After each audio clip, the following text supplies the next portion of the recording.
Hi everyone, ഇന്ന് day 22 ആണ്. ഇന്ന് നിമിഷയുടെ ഷൂട്ടാണ്. നിമിഷേനെ പിക്ക് ചെയ്യാൻ വേണ്ടി ചെന്നപ്പോൾ സ്റ്റൈലിസ്റ്റും നിമിഷ കൂടി വന്ന ലുക്കാണത്.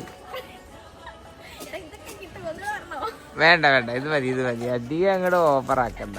ഇന്ന് നിമിഷയുടെ ഫ്രണ്ട് ഉണ്ട് സുന്ദരനെ വെയിറ്റ് ചെയ്തൊക്കെയായിരുന്നു. സ്റ്റൈലിസ്റ്റ് അവിടെ നിമിഷക്ക് പോസ് കാര്യങ്ങളൊക്കെ പറഞ്ഞു കൊടുത്തുകൊണ്ടിരിക്കുമ്പോഴായിരുന്നു ഞാൻ ഷൂട്ട് ചെയ്തത്. അപ്പോൾ ഇങ്ങോട്ടേക്ക് ശ്രദ്ധ. ഇതാണ് സുന്ദരൻ. അപ്പോൾ രണ്ടുപേരും പ്രാക്ടീസ് സെക്ഷൻ കാര്യങ്ങളൊക്കെ സ്റ്റാർട്ട് ചെയ്ത് അവിടെ വന്നതിന് ശേഷം സ്റ്റാർട്ട് ചെയ്തത് പ്രാക്ടീസ് കാര്യങ്ങൾ.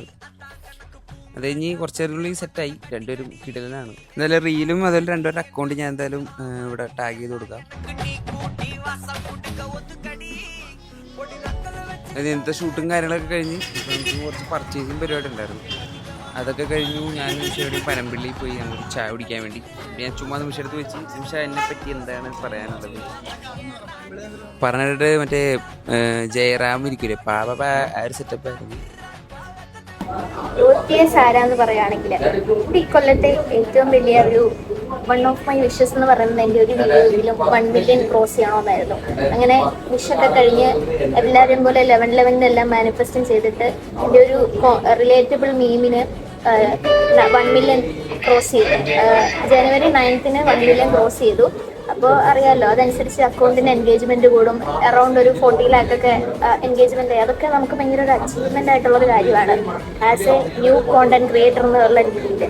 അങ്ങനെ എനിക്ക് ഫെബ്രുവരിക്ക് 9th കഴിഞ്ഞപ്പോഴത്തേക്കും പയ്യെ സാധനം ഇടിയാൻ തുടങ്ങി. 14 ലാക്ക് എന്നുള്ളത് 13 സംതിങ് 20 സംതിങ് അങ്ങനെ പോകാൻ തുടങ്ങി. അങ്ങനെ പലവരെയും വിഷമം പറയുന്ന കൂട്ടത്തിൽ ജോയിച്ചേസിനെ ഞാൻ വിളിച്ചു.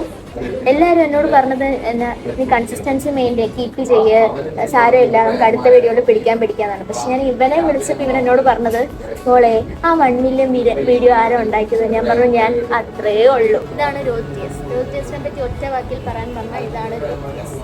അവൻ ആരെയും തളർത്തില്ല, ഉയർത്തിയോ. നീ കുഴി കിടന്നാലും അവൻ പറയുവേണ്ടി.